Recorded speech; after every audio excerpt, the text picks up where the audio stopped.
ओम शांति। 20/7/2022 के ईश्वरीय महावाक्य है। आज मीठे मीठे रूहानी बेहद के बाप ने हम मीठे मीठे रूहानी बच्चों से कहा, मीठे बच्चे तुम रूहानी सेना हो। तुम्हारे बिगर रावण से सारे विश्व की रक्षा कोई कर नहीं सकता। इसी शुद्ध नशे में रहना है। प्रश्न है, बाप दादा किन बच्चों की बलिहारी का गायन करते हैं?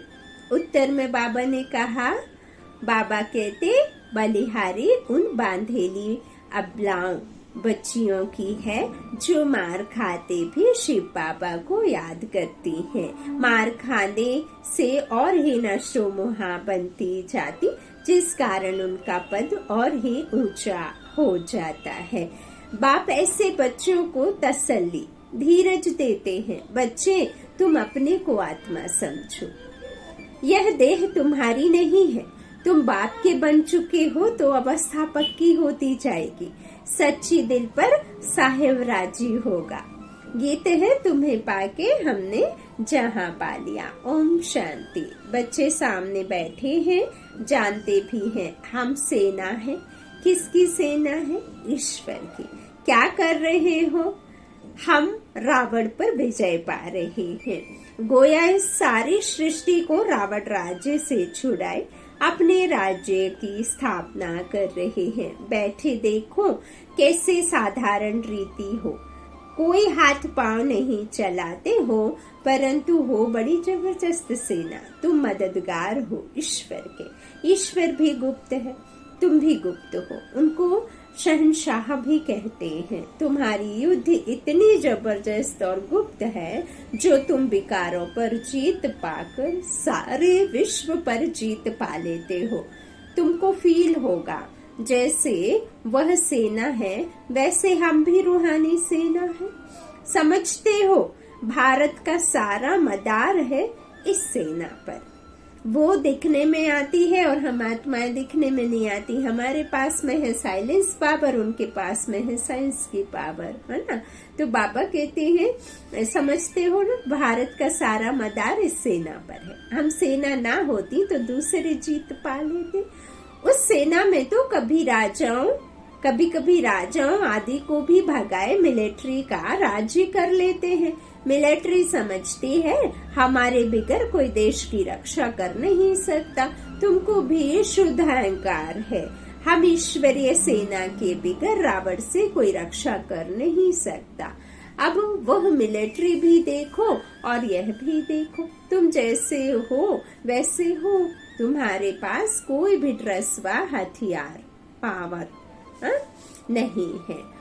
वह तो कितनी ड्रेस पहनते हैं, जैसे स्वांग बनाते हैं, होली में भी स्वांग बनाते हैं, राम की भी सेना दिखाते हैं। उनको मुंह बंदर का दे दिया है। वह तो सिर्फ गुड़ियों का खेल करते हैं।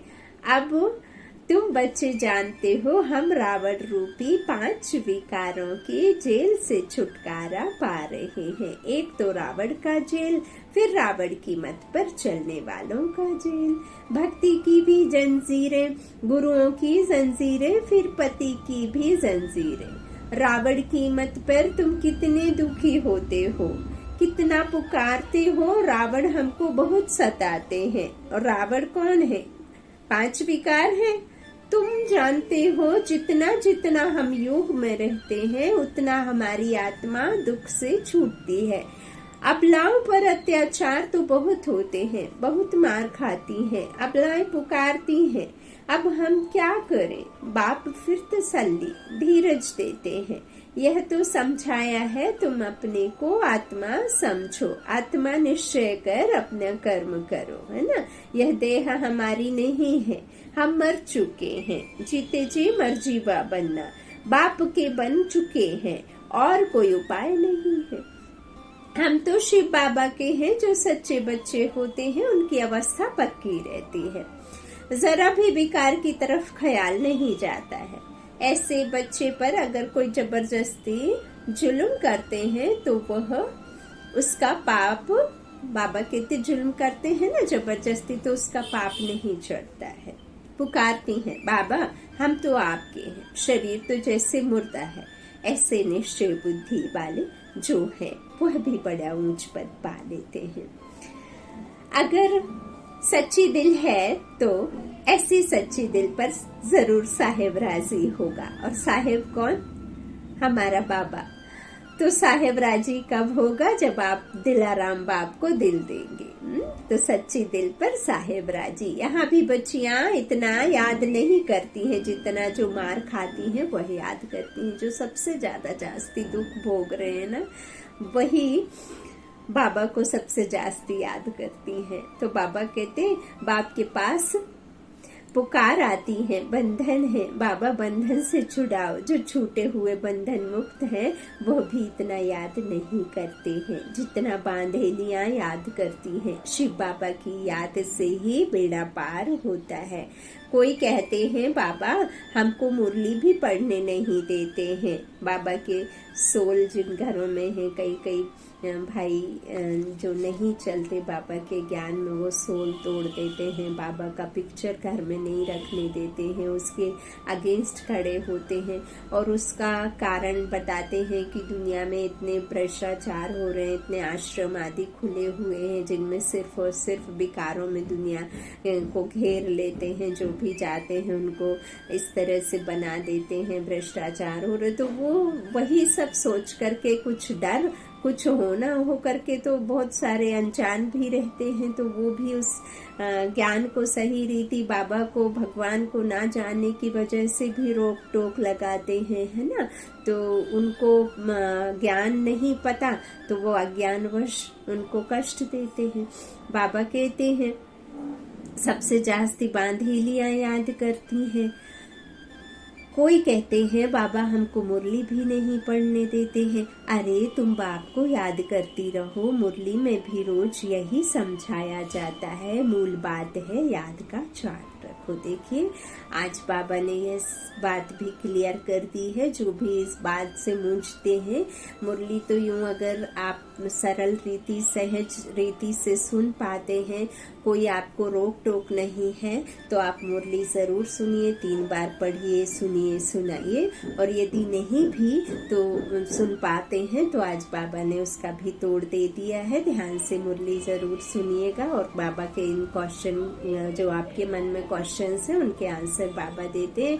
बाबा ने कह दिया कि अरे तुम रोज, बाबा कहते मुरली में भी यही समझाया जाता है कि मुझे को याद करो। और बाबा ने यही संदेश देने की बात कही है कि अब पॉइंट्स नहीं, पॉइंट को याद करना है और खुद को याद कर परमात्मा को याद करना। आत्मा निश्चय कर परमात्मा को याद करो, औरों को भी रास्ता बताओ कि वो अल्फ वे कौन है, किसे याद करना है। बाबा को याद करो बस।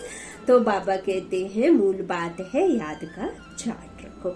हम बाबा को कितना समय याद करते हैं, यह मेहनत बहुतों से होती नहीं है। घड़ी घड़ी याद भूल जाती है। बांधेली बच्चियां तो मार खाते खाते और ही जास्ती याद करती हैं। बलिहारी उन अबलाओं की है जो मार खाते भी याद करती हैं। बाबा कहते हैं तुम अपने को आत्मा समझ बाप को याद करती रहो। जितना जास्ती मारेंगे तुम और ही नष्टो मोहा होती जाएंगी। मोह टूटता जाएगा ना। तो बाबा कहते मार भी अच्छा पद बना लेती है। बाबा को भी ऐसी बच्चियां याद पड़ती हैं। हाँ, कोई बहुत अच्छे महारथी भी हैं जो बहुतों की सर्विस करते हैं, योगी बनाते हैं। योग की बहुत महिमा है। तुमको तो सब पर तरस खाना है। तुम बच्चे गीता को रेफर करते हो। उन्हों की बुद्धि में सिर्फ यह है कि कृष्ण भगवान ने राजयोग सिखाया।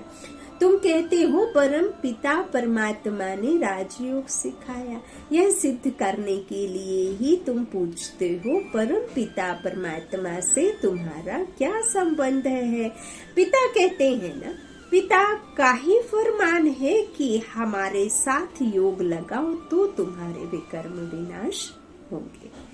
कोई मनुष्य मात्र के साथ योग नहीं लगाना है। अगर सिखाने वाला ही मनुष्य होगा तो तुम्हारा कल्याण नहीं होगा। गीता में भी नाम देहधारी का रख दिया है, कृष्ण का रख दिया है ना, तो वो तो देहधारी है। हम कहते हैं हमको निराकार परम पिता परमात्मा योग सिखाते हैं। तुम कोई की निंदा नहीं करते हो, तुम तो बाप की महिमा करते हो, परंतु समझाने वाले बड़े तीखे और सयाने चाहिए, क्योंकि वहाँ बड़े बड़े विद्वान पंडित भी बहुत आते हैं। सन्यासियों की भी सेना है ना, सबके हट्स आते हैं। तुम बच्चे ऐसे चतुर होने चाहिए जो बात बिल्कुल थोड़ी करो और एकदम तीर लग जाए। जास्ती कुछ भी बोलने की दरकार ही नहीं है, क्योंकि वे क्रोधी भी बहुत होते हैं, उनकी भी बड़ी सेना है। कहाँ से भी निमंत्रण आता है तो तुम जा सकते हो, तुम बच्चे भी समझ सकते हो हमारे में कौन कौन अच्छी ललकार कर सकते हैं। एक अल्फ का अर्थ ही समझाना है। मैं कौन मेरा कौन का राज जो है उसे ही, इस पहेली को ही सुलझाना है कि मैं कौन हूँ और मेरा कौन है ना। तो बाप जो है, बाबा कहते हैं ना, बाप कौन है, हम सर्वात्माओं का। तो यही पहेली को तो सुलझाना है ना। तो जो इसकी अच्छी ललकार है वह समझा सकते, एक अल्फ का अर्थ ही समझाना है। दो चीजें हैं बस। बाप अल्फ कहते हैं मुझे याद करो तो तुम विश्व के मालिक बन जाएंगे, अल्लाह को याद करो बेपरवाह बादशाह बन जाओ। यह तो अल्फ भगवान ही कह सकते हैं, जो ही रचयिता है, हेवनली गॉड फादर है। वह कहते हैं मुझे याद करो तो तुम्हारे विकर्म विनाश होंगे। श्री कृष्ण को याद करने से विकर्म विनाश नहीं होंगे। कृष्ण अब कहाँ है? उसने तो एक शरीर छोड़ दूसरा ले लिया है। निराकार तो अविनाशी है। सारी समझानी इस बात पर देते हैं कितनी भूल कर दी है। भगवानुवाच, मैं तुमको विश्व का वर्षा देता। कृष्ण कैसे सबको वर्षा देगा? कृष्ण तो भारत का है ना। पतित तो सारी दुनिया है, सबका पतित पावन तो एक ही निराकार है। तुम्हारी बुद्धि में यह सब बातें हैं। भक्ति के पाठ की भी नॉलेज है। पहले पहले होती है शिव की पूजा। सोमनाथ का मंदिर बना हुआ है। इतना बड़ा सोमनाथ का मंदिर किसने बनाया? और कोई की ताकत नहीं। जरूर उस समय इतना साहूकार थे जो ऐसे मंदिर बनाए। तुम बच्चों में अभी समझ है बरोबर हम कितने साहूकार थे। इतना बड़ा सोमनाथ का मंदिर बनाया है, जरूर महाराजा होगा। देवी देवताएं खुद ही पूजे थे, वही पुजारी बन पड़े, फिर वही पूजा के लिए मंदिर बनाएंगे। पूजे सो पुजारी बनते हैं ना। तो ऐसे नहीं कोई एक सोमनाथ का मंदिर बनाते हैं। एक ने शुरू किया, फिर बहुतों ने बनाया, फिर बहुत मंदिरों को लूटा होगा। एक मंदिर से भी इतना सामान निकला जो ऊंट भर कर ले गए। अब वो जो ले गए वो वापस भी तो करना होगा। तो जब चढ़ाई करते हैं तो कोशिश करते हैं कैपिटल को हाथ करें। फिर उनकी विजय हो गई। अब तुम्हारी बुद्धि में है बरोबर यह दिल्ली परिस्थान थी। धर्मराज ने स्थापन किया था। दिल्ली फिर से परिस्थान बनेगी, उसके लिए हम राजयोग सीख रहे हैं। अब तुम सुनते हो तो बुद्धि में नशा चढ़ता है। समझते हो हमारा राज्य स्थापन हो रहा है, हमारा नाम बाला है। कहा भी जाता है गुप्त सेना, नॉन वायलेंस। इतना बड़ा अर्थ कोई नहीं समझते हैं। तुम ना स्थूल हथियार उठाते, ना काम कटारी चलाते। तुम ही नॉन वायलेंस शक्ति सेना हो, जिन्होंने योग बल से राज्य पाया है। विश्व का मालिक बनने के लिए श्रीमत पर हम एक बाप को ही याद करते हैं। जानते हैं अभी यह नाटक पूरा होता है, फिर नए से शुरू होगा। यह अविनाशी नाटक है, यह कब विनाश नहीं होता है इसकी बाकी इतना जरूर है, जब नई दुनिया होती तो पुरानी दुनिया खलास हो जाती है। चक्र तो फिरता ही रहता है। यह अनादि ड्रामा है, अखंड। जैसे भगवान के लिए कहते हैं हाजिर नाजिर है, वैसे यह ड्रामा चक्कर लगाता ही रहता है। इस ड्रामा में सब एक्टर्स हैं ही हैं। तुम जानते हो मूल बतन और स्थूल बतन है ही है, फिर सतयुग त्रेता, चक्र लगाकर फिर रिपीट होता है। यह अविनाशी ड्रामा है। हम एक्टर्स भी ड्रामा में हैं ही हैं। शुरू से अंत तक सबका पार्ट है ही है। वह छोटा ड्रामा होता है जो पुराना हो जाता है। यह कभी पुराना नहीं होता है। यह अविनाशी ड्रामा कब पुराना होता है क्या? नहीं। बाकी हम पार्ट में आते हैं, नए से पुराने हो, फिर पुराने से नए हो जाते हैं। तुम जानते हो बरोबर हम राजा रानी थे, अब रंक बने हैं। रंक से फिर राव बनते हैं। रंक माना फकीर, फकीर बन चुके, अब रंक, बाबा कहते हैं ना, रंक से फिर राव बनते और रंक माना फकीर। बाप आकर सबको राह बताते हैं। तुमको बहुत नशा होना चाहिए। यह नई नॉलेज तुमको मिलती है और मिलती भी एक ही बार है। यह समझते हो ना कि हम डायरेक्शन अनुसार इस सृष्टि पर अपनी बादशाही स्थापन कर रहे हैं। बाप कहते हैं मुझे याद करो और बादशाही को याद करो। हाँ, बाकी यह सितम तो होंगे ही, सितम भी कर्म भोग है। पुरुष स्त्री को मारता है, ऐसे ही कोई मार सकता है क्या? हा? तुमने भी उनको मारा होगा। वही हिसाब किताब चुकतू हो रहा है। जो भी हमारे परिवारों में जो जिसके साथ जैसा भी सलूक किया जाता है, तो वो कभी न कभी किन्हीं न किन्हीं जन्मों में हमारे द्वारा भी उस सामने वाली आत्मा के साथ में आपने किया होगा। तो बाबा कहते हैं जब आपने किया तो आपको फिर चुकतू भी करना, वो कर्म भोग है। बाबा कहते हैं ऐसे ही कोई किसी को मारता नहीं है, वही हिसाब किताब चुकतू हो रहा है। यह सब कर्मों का हिसाब किताब है। जो जिसने जैसा बीज डाला है वो ही बीज काटेगा। ऐसा नहीं है कि नींबू का बीज डालेंगे तो आम का पेड़ उगेगा।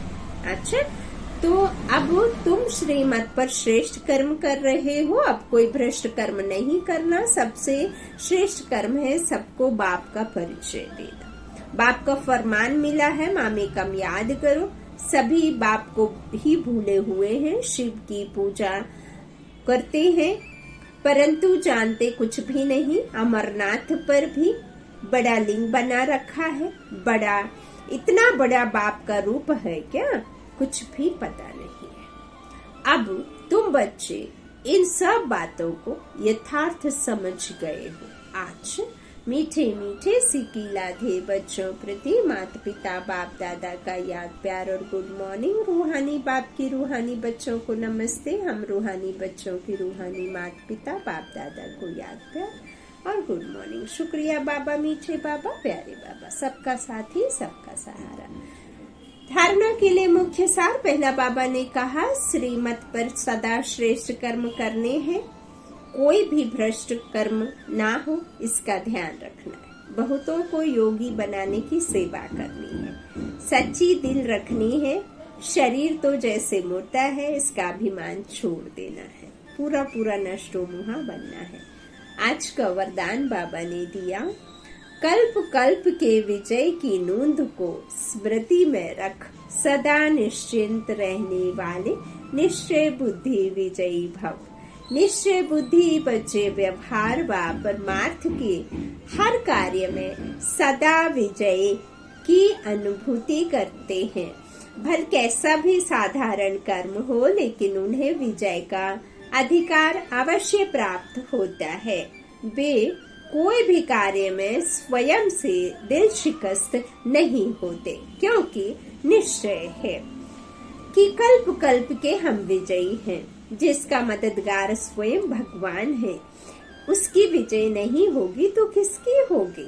इस भावी को कोई टाल नहीं सकता। यह निश्चय और नशा निश्चिंत बना देगा। आज का स्लोगन, सदा खुशी की खुराक द्वारा तंदुरुस्त, खुशी के खजाने से संपन्न खुशनुमा बनो। मातेश्वरी जी के अनमोल महावाक्य। हम कहते हैं कल्प 5000 वर्ष का है और यह कल्प हर कल्प हूबहू रिपीट होता है। इस पर बहुत मनुष्यों का प्रश्न है, कल्प इतना बड़ा है, वह फिर 5000 वर्ष का कैसे हो सकता है?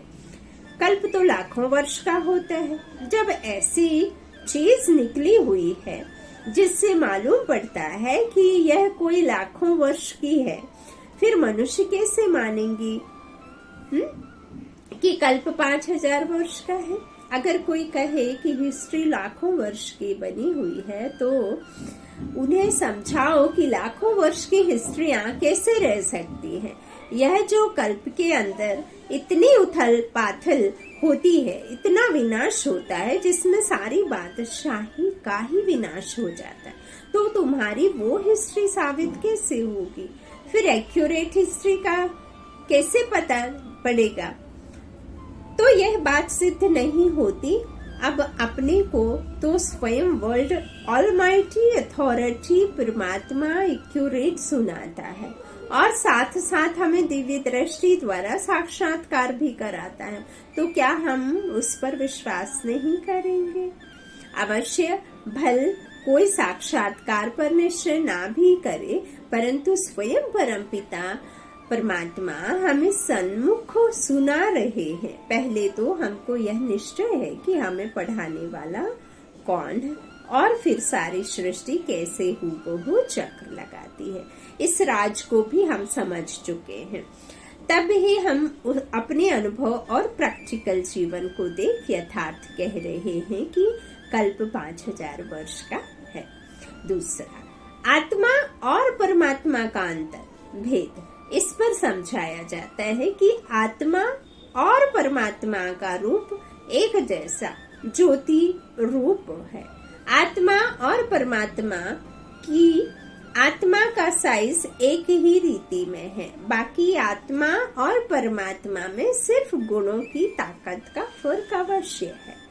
अब यह जो इतने गुण हैं, वो सारी महिमा परमात्मा की है। परमात्मा दुख सुख से न्यारा है,